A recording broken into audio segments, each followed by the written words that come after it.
Second part क्या इसका, इसमें भी कोई पॉइंट पूछ रहे हैं, total mass of neutron. You know what is the mass of one neutron? Yes. What is that?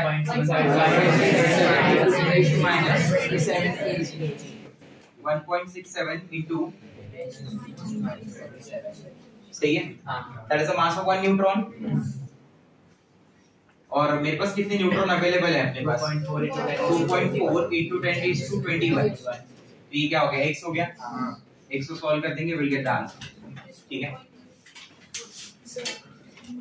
Mass of KG में ग्राम में करना पड़ेगा.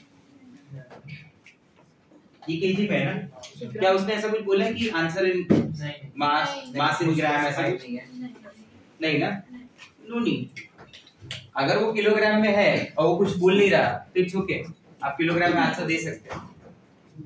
हाँ, उसने कहीं लिखा होता है कि find out the mass of neutron in gram, तो आप ग्राम में कन्वर्ट करते हैं.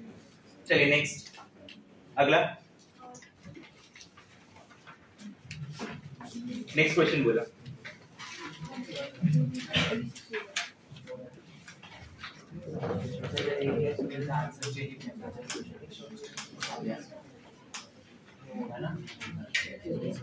कुछ नहीं चेंज होगा. क्या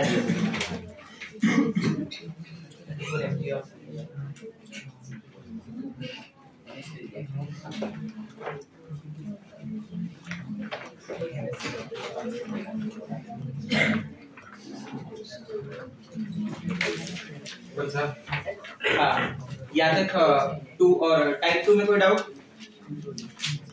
type 2 characteristics of electromagnetic waves दिया है ना? 2.1 2.2 आपने प्रैक्टिस के 2.2 तक किया है या शुरुआत का 2.2 किया है? शुरुआत का. ठीक है, होमवर्क नोट करो. 2.3 2.4 पेज नंबर 72.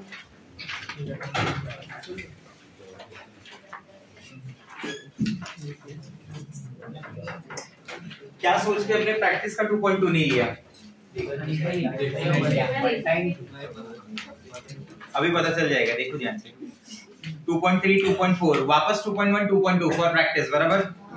हाँ, टाइप 3 में ऑल 4.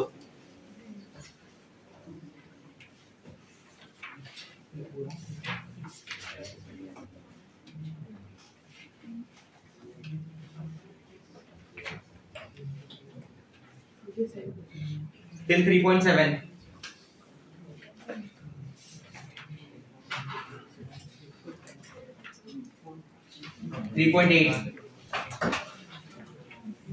प्रैक्टिस वगैरह लेके आ भाई. हाँ, 3.8 तक. पेज नंबर 73 3.8 बराबर. Page number 73 type 4 photo electric effect मिला. 4.1 4.2 अगेन 4.1 4.2. ठीक है, एमसीक्यू के डाउट्स पे आ जाओ.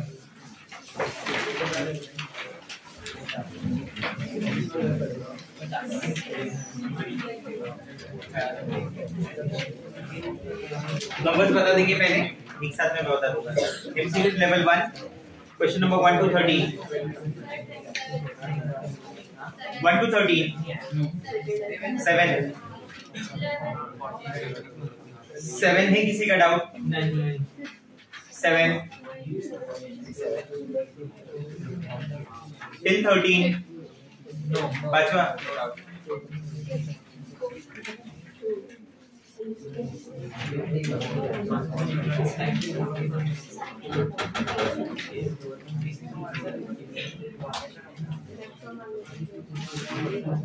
हाँ, नेक्स्ट till 13 till 26 19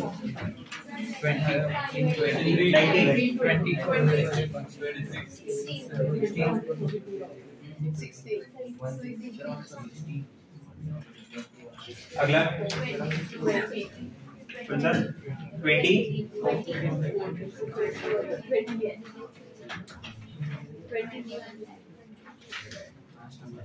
24 भी है क्या?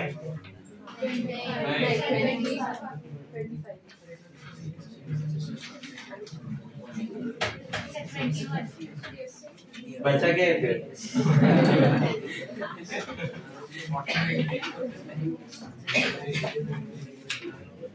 फिर 39 31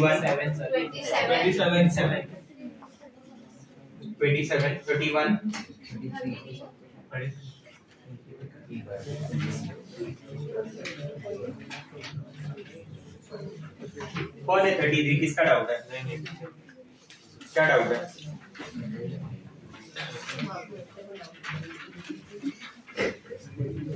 ट्रांसलेट कर दूं, शायद समझ जाएगा। The space between a proton and electron in hydrogen atom is, electron proton जो है उसके बीच में क्या रहता है? क्या मानते हैं उसको? रुदरफोर्ड ने क्या बताया था कि एक मेन पार्ट है, उसके आसपास क्या है? एम्प्टी स्पेस है ना।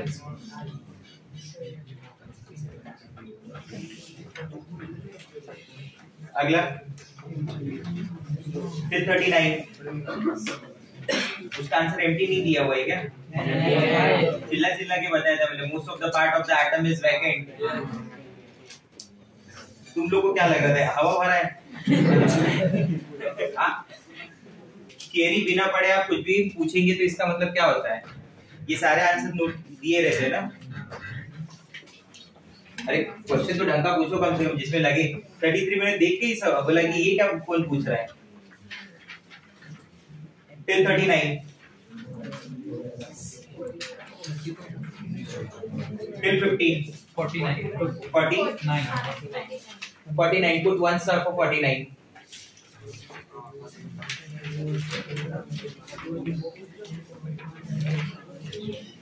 और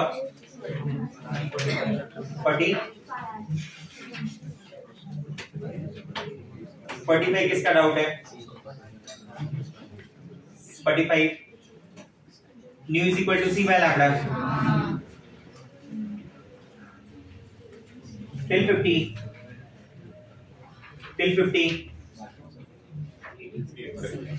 आंसर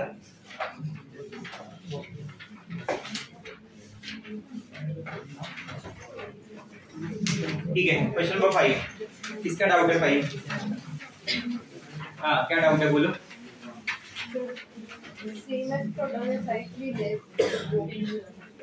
स्टेटमेंट क्या दी गई थी? वो ऐसे लिखा हुआ है ना, mass of proton, mass of neutron और mass of electron. Mass of proton is approximately equal to, बराबर, और या फिर ऐसे लिखा होगा mass of neutron is approximately equal to mass of proton, और इसके लिए ऐसा लिखा होगा कि that mass of electron is very very very very less. तो क्या जाएगी? Same as that of proton जाएगी या slightly less than that of proton? Slightly less. B नहीं दिया है क्या आंसर में? डी दिया है।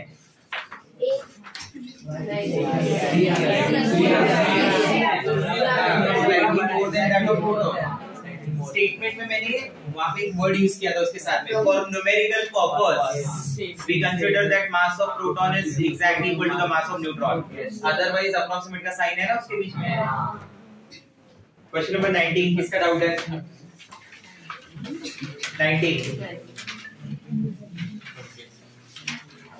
19 हाँ 19 में क्या है? अपनी एक स्टेटमेंट है जो हमने मोल कॉन्सेप्ट में भी बोली है कि फ्रैक्शनल एटॉमिक मास कब आ सकता है? जब उसके पास क्या प्रेजेंट होगा?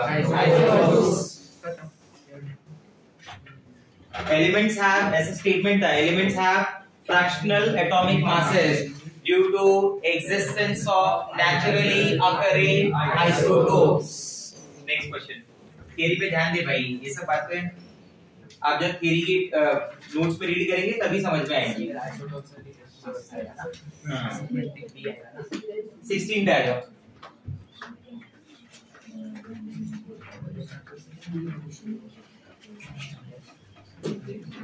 They have different masses. 19 का भी नहीं दिया है क्या?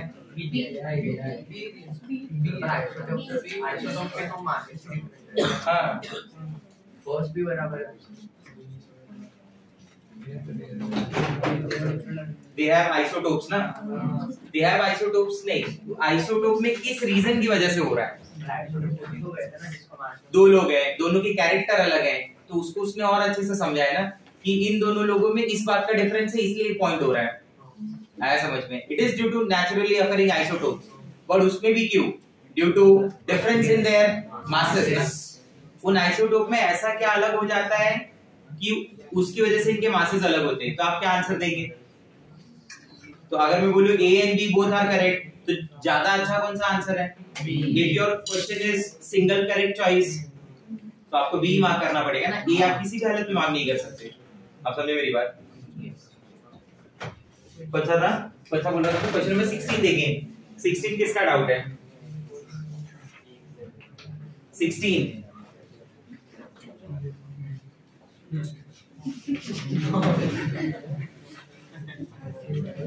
The mass number of an element is W and its atomic number is N. एक एलिमेंट है मान लो A, ठीक है? एक एलिमेंट है A, उसका जो मास नंबर है ना वो W है, ठीक है? और उसका जो एटॉमिक नंबर है वो क्या है? N। तो अगर मुझे नंबर ऑफ न्यूट्रॉन चाहिए मान लो, तो अपन क्या लिखेंगे? W माइनस, ठीक है? तो W माइनस N के ऊपर ही पूछा है उसने, तो आंसर है C।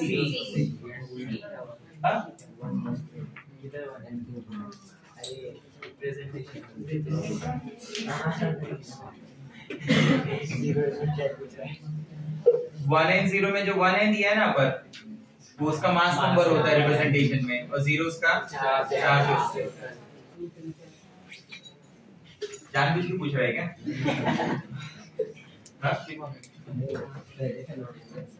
21 The number of neutrons in the dipositive ion with mass number 70 is। dipositive ion का मतलब क्या हो गया? Zn+2। इलेक्ट्रॉन के जाने से, इलेक्ट्रॉन के आने से प्रोटॉन न्यूट्रॉन के नंबर को फर्क नहीं पड़ता, बराबर? इसका मास नंबर कितना दिया है? 70। उसका एटॉमिक नंबर होता है 30, तो उस हिसाब से उसका नंबर ऑफ न्यूट्रॉन क्या हो गया? 70 माइनस 30 दैट इज 40। चेक कर लीजिए। 22 Which of the following are isoelectronic with one NH? You know what is isoelectronic? Isoelectronic are those which consist of same number of electrons. Iso word का मतलब होता है same number of electrons, बराबर? Isoelectronic की meaning है same number of electrons। same number of electrons जब मैं बोल रहा हूँ तो मैं ऐसे डिस्कस कर रहा हूँ कि मान लो मेरे पास हीलियम है, हीलियम, बराबर? हीलियम का एटॉमिक नंबर क्या होता है? 2। एटॉमिक नंबर, एक न्यूट्रल एटम में atomic number is the number of electron, बराबर? एक न्यूट्रल एटम में, तो हीलियम के अकॉर्डिंगली मेरे पास कितने इलेक्ट्रॉन हो गए? 2। लिथियम का जो एटॉमिक नंबर होता है ना वो 3 होता है, तो उसके पास 3 इलेक्ट्रॉन है। मान लो उसने एक इलेक्ट्रॉन लॉस कर दिया तो कितने बचे? 2। अब समझ रहे मेरी बात है? ठीक है। Let's talk about beryllium whose atomic number is 4। By loss of 2 electron, beryllium carry a charge of +2। तो इस हिसाब से कितने इलेक्ट्रॉन हुए? 2। तो क्या इन तीनों स्पीशीज के पास 2-2 इलेक्ट्रॉन है, ठीक है? ये रफ कर देता हूं मैं, तो मैं ऐसा बोल सकता हूं कि ये तीनों क्या बोले जाएंगे? हां, this are the examples of isoelectronic species. एक और देखो, मान लो जैसे let's talk about carbon whose atomic number is 6। C-A-R-B-O-N, carbon atomic number 6। मतलब how many electron? 6 electron। If it carry a charge of -4 तो कितने हो गए? 10 हो गए, बराबर? तो 6 - 4 कितना हो गया? 10 electron. Nitrogen its atomic number is 7, बराबर? ऊपर -3 यानी कितना? 10। समझ रहा है मेरा बात? ठीक है। ऑक्सीजन का 8 होता है, कितना हो गया? 10 हो गया, बराबर? जैसे मान लो F माइनस, क्लोरीन का क्या होता है? 9 माइनस आ रहा है, कितना हो जाएगा? 10। क्लियर हो रहा है? मान लो Na प्लस है, सोडियम 11 होता है, Na प्लस मतलब there is loss of 1 electron, 10। तो ये कितना हो गया? 10। Let's talk about Mg+2, Al+3, Si+4। तो ये पूरा सेट जो दिख रहा है ये 8 स्पीशीज का क्या बोला जाएगा? Iso electronic species. Come on answer 22 का आंसर बोलो।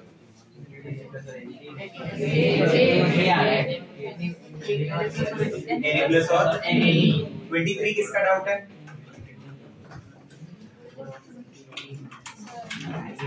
23 किसका डाउट है? क्या डाउट है इसमें? 40 नहीं 44 आ रहा है तो या तो अलग लेवल की कैलकुलेशन कर रहे हैं या तो कुछ अलग ही नंबर काउंट कर रहे हैं। CO2 पूछा है भाई, कार्बन का कितना इलेक्ट्रॉन? 6। ऑक्सीजन का कितना? 8। कितनी बार? 2 बार। 16 और 6 22 ना।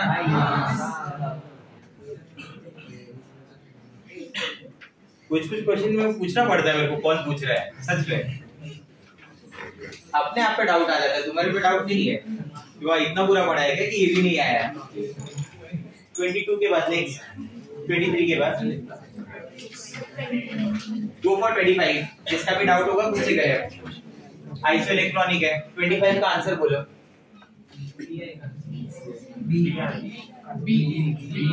CO पूछ रहा है ना वो। CO किसके साथ आइसो इलेक्ट्रॉनिक है? कार्बन का कितना इलेक्ट्रॉन होता है? 6। ऑक्सीजन का 8। तो 6 + 8 14 इलेक्ट्रॉन्स। सही है। क्या आंसर आ जाएगा? सी है। ऑप्शन क्या क्या है मेरे पास? N2 plus O2 plus O2 minus N2 plus देखो 7 7 14 एक का लॉस हुआ है 13 इलेक्ट्रॉन बराबर है। फोकस करेंगे इधर। मेरे बताने के टाइम पे आंसर्स जो मैं डिस्क्राइब कर रहा हूँ यहाँ पे मैं समझा रहा हूँ तो आपको सिर्फ इधर ही देखना है, ठीक है? वरना आप और आपका वो जो नोटबुक है दोनों को साथ में बहुत अच्छे से बाहर भेज दूंगा, फिर आप बैठ के अपना देखते रहे क्या करना है। क्लियर बात एकदम? ठीक है। कार्बन कितना हो गया? 6। नाइट्रोजन 7 हो गया। 7 6 13 1 14 हो गया ना। फिर मैच हो रहा है इसके साथ। ऑक्सीजन 8 होता है। 8 × 2 16 हो गया। एक गया तो 15 ना। 8 × 2 16 ठीक है तो 17। समझ गए बात? ठीक है। So will go for option B. चलिए नेक्स्ट। हाँ बोलिए।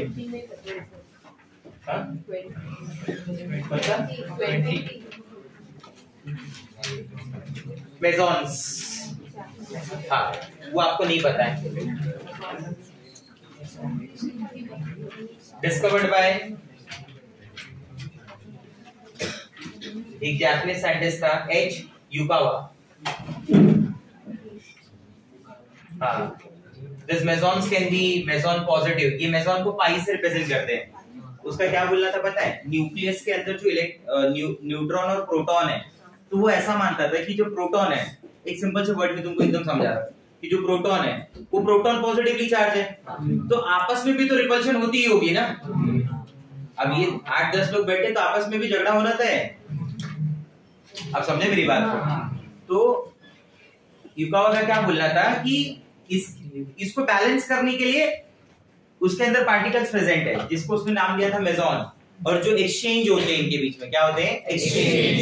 मतलब अभी जैसे 2 प्रोटॉन है ना साथ में एक तो उसमें से एक प्रोटॉन को न्यूट्रल बना रहा है, एक प्रोटॉन को अलग चार्ज दे रहा है तो उनके बीच की अट्रैक्शन बनी हुई है। एक को नेगेटिव कर रहा है, एक को पॉजिटिव। ऐसी उसकी थियरी थी, समझा? तो उसने बताया था कि इन पार्टिकल्स को स्टेबल करने के लिए मेसॉन होते हैं। मेसॉन किसी भी टाइप में हो सकते हैं। मेसॉन्स को हम लोग पाई से रिप्रेजेंट करते हैं। That can be pi positive, that can be pi negative, that can be pi neutral. कई सारे टाइप के मेसॉन्स हो सकते हैं। These mesons also travel with the speed of light. वो एक्सचेंज हो रहा है स्पीड ऑफ लाइट के साथ, समझा? न्यूक्लियस को मेंटेन करने के लिए ऐसा थ्योरी दिया गया है। तो ये नाम तुम्हें पता होना चाहिए मेसॉन्स के बारे में, ठीक है? नेक्स्ट कौन सा था? 27 हुआ।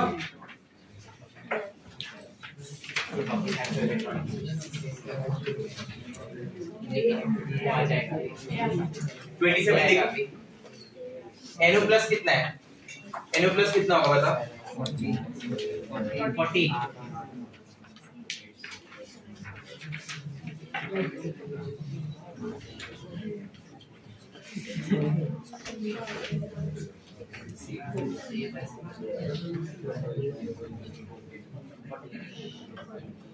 कम ऑन सर क्या आ जाएगा। चलो देखते हैं। नाइट्रोजन कितना 7, ऑक्सीजन का 8 7 15 ना, लॉस ऑफ 1 इलेक्ट्रॉन बराबर। कार्बन का 6 होता है, 6 into 12 -2 कार्बन 6, नाइट्रोजन 7 7 6 13 13 -1 40। ये तो डायरेक्ट समझा ना, क्योंकि नाइट्रोजन का इलेक्ट्रॉन ही 7 होता है। 7 into 2 40 2 2 माइनस ऑक्सीजन का क्या होगा 8 8 16 और 1 17। कार्बन का 6, ऑक्सीजन का 8 8 और 6 14। नाइट्रोजन का 7, ऑक्सीजन का 8 8 7 15। ऑक्सीजन का 8 into 2 16 -2 चेक कर लो। नेक्स्ट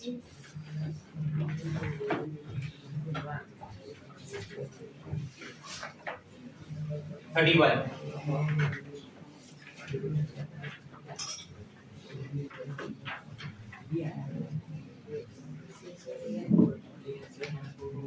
31 आप सॉल्व कर सकते हैं।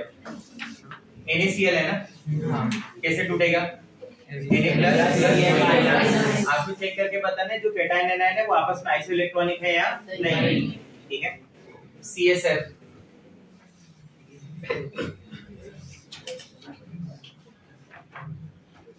CSF तो मैं कभी जिंदगी में चेक ना करूं, क्योंकि पहले ग्रुप में 1A ग्रुप में CS एकदम लास्ट है और हेलोजन का पहला एलिमेंट फ्लोरीन है। इसका 9 इलेक्ट्रॉन होता है, इधर एक 10 हो गया ना, इसमें 70 के आसपास रहते हैं, 57 56 के आसपास। मतलब साइज के हिसाब से बहुत डिफरेंस है, तो वो तो कभी देखने ही मत जाना।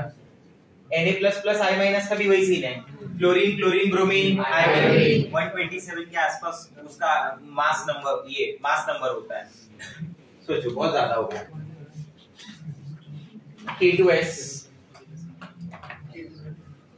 K2S टूटा तो क्या 2 times K प्लस S-2, तो तुम्हें कंपेयर में S-2 और K प्लस रखना है। ये कितनी बार मिल रहा है उससे कोई मतलब नहीं है। ठीक है, क्या आ जाएगा A D Na प्लस है ना। अगर आप Na प्लस के बारे में बात करेंगे तो 10 इलेक्ट्रॉन हुआ, समझा? इधर ही दिया होगा, ये देखो। Cl माइनस का Cl 17 होता है बराबर, बाय गेन ऑफ 1 इलेक्ट्रॉन ये D बराबर। तो ये तो नहीं हुआ। सल्फर 16 होता है, sulphur itself is 16 -2 is there ना, मतलब 2 इलेक्ट्रॉन का गेन हो रहा है, तो 16 + 2 समझ रहा है बात। K प्लस का क्या सीन है, पोटेशियम 19 होता है, by loss of 1 electron 18, so this is the correct one.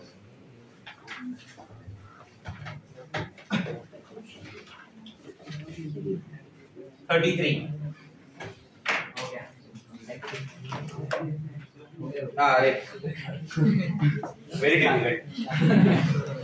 Proton electron के बीच में जो जगह है उसमें क्या भरा है, हवा भरा है, ईथर भरा है, पानी भरा है, क्या ये एम्प्टी है। नेक्स्ट वन, क्वेश्चन नंबर 49, अच्छा क्वेश्चन है। Put 1 star for 49. Listen. Question बोल रहा है the threshold frequency of a metal for photoelectric effect is nu naught. Okay. What do you mean by threshold frequency? Is the minimum frequency required to remove or eject an electron. एक electron को eject करने के लिए जितनी कम से कम frequency लगेगी उसे बोला गया थ्रेशोल्ड फ्रीक्वेंसी, बराबर। अब सुनिए, उसने पहला ऑप्शन क्या दिया आपको, if frequency of the incident radiation is nu naught, the kinetic energy of the electron ejected is 0. Answer is yes. मैं बोलता हूं कि अगर इंसिडेंट न्यू नॉट है और थ्रेशोल्ड भी न्यू नॉट है, बराबर, तो nu naught minus nu naught kinetic energy हुआ ना basically. H common nu naught minus nu naught is equal to kinetic energy. ये दोनों सेम है, मतलब ये 0 हो गया। H into 0 is 0, तो काइनेटिक एनर्जी इज 0। क्या ये स्टेटमेंट करेक्ट है? Answer is yes. आप समझे मेरी बात कि उसने काइनेटिक इक्वल टू 0 लिख देता हूं। चलो समझा कैसे। Second point, if frequency of incident radiation is nu, जो रेडिएशन आ रहा है उसकी फ्रीक्वेंसी न्यू है, मतलब h nu minus h nu naught equal to क्या लिखा जाएगा k. If frequency of incident radiation is nu, the kinetic energy of the electron ejected will be क्या हो जाएगा? इंसिडेंट न्यू था, तुम्हारा थ्रेशोल्ड फ्रीक्वेंसी क्या है? Nu naught, h nu minus h nu naught is equal to kinetic. अब इसमें पूछा जाए कि if h nu is greater than h nu naught, तो photoelectric effect will takes place. If h nu value is lesser than h nu naught, तो photoelectric effect will not take place. क्या पहली दो स्टेटमेंट करेक्ट हो गए? Option C. If frequency is kept same at nu, but intensity is increased, the number of electrons ejected will increase. What do you say? Yes or no? क्या लगता है तुम्हें? क्या बोलना चाहते हैं? उसने बोला फ्रीक्वेंसी को वही रख रहे हैं, बट जो सामने से क्या भेज रहा था वो? If frequency is kept same, but the intensity is increased. Intensity क्या बताया था मैंने? It is the number of photons per unit area and time. मैं ऐसा बोल रहा हूं कि मान लीजिए, सुनना मेरी बात को ध्यान से, इस पॉइंट को, ठीक है, काफी अच्छे से, कि ये मेटल प्लेट हो गई, ये क्या हो गया? Metal plate. ठीक है, इस मेटल प्लेट पे एक फोटोन आया, ये दूसरा फोटोन आया. अंदर जो दो इलेक्ट्रॉन है ना, ये फोटोन है 5 इलेक्ट्रॉन वोल्ट, ये फोटोन है 5 इलेक्ट्रॉन वोल्ट, बराबर. और ये इलेक्ट्रॉन को निकलने के लिए जो एनर्जी लगी वो कितनी है? 2. क्या ये इलेक्ट्रॉन निकल जाएगा? Yes. You tell me the number of electrons ejected. Number of electron ejected कितने हो गए? 2. Kinetic energy max of that electron, उसकी मैक्स क्या होगी? 5 - 2 यानी कितनी? 3. सही है. अब ये जो मैंने इंटेंसिटी बढ़ाने का मतलब क्या हुआ कि नंबर ऑफ फोटॉन जो आ रहे थे उस प्लेट पे ज्यादा आने लगे सेम टाइम में. पहले 1 मीटर स्क्वायर पे या 1 सेंटीमीटर स्क्वायर, कुछ भी मान लो, ये जो प्लेट है उसकी डायमेंशन, 1 सेकंड में कितने फोटॉन आए थे? 2. अब तुमने उसी प्लेट पे 1 सेकंड में कितने फोटॉन भेजे? 4. मतलब इंटेंसिटी बढ़ गई, नंबर ऑफ फोटॉन्स का आना बढ़ गया, बराबर. 1 2 3 4 4 जाएंगे. अब 5 5 5 5. एनर्जी सेम ही है, वो लिखा है उसने, फ्रीक्वेंसी सेम. तो इस बार नंबर ऑफ इलेक्ट्रॉन कितने इजेक्ट हुए? 4. और उनकी के मैक्स क्या है? हर एक की. ये 5, इसके लिए 2 लगा, इधर 2 इधर 2 इधर 2, सब में 3. आप समझ रहे मेरी बात? अब वो पॉइंट को पढ़ो और बताओ क्या वो सही लिखा है गलत लिखा है. If frequency is kept same at nu, but intensity is increased, the number of electron ejected will increase. Answer is yes or no? Yes. मैंने नंबर ऑफ फोटॉन्स बढ़ा दिए, क्या मुझे ज्यादा इलेक्ट्रॉन मिलने लगे? हाँ. नंबर ऑफ इलेक्ट्रॉन पहले कितना इजेक्ट हो रहा था? 2. अभी कितना हुआ? 4. क्यों हुआ? क्योंकि इंटेंसिटी बढ़ गई, बराबर. ऑप्शन डी देखिए. If frequency of incident radiation is further increased, the number of photoelectrons ejected will increase. नहीं. कैसे? देखो, ये मान लो इलेक्ट्रॉन है, अब इसने क्या बढ़ाया तुम्हारे इसमें? इंटेंसिटी या फ्रीक्वेंसी? फ्रीक्वेंसी. ये मान लो 5 5 का आ रहा था इलेक्ट्रॉन, कितने का आ रहा था? 5, बराबर. ये कितना लग रहा था? 2. ठीक है. अब तुमने क्या किया पता है? 5 की जगह 50 भेज दिया. कितने का भेज दिया बोलो? 50. अब इलेक्ट्रॉन को निकालने के लिए कितना लगेगा? 2 ही लगेगा ना.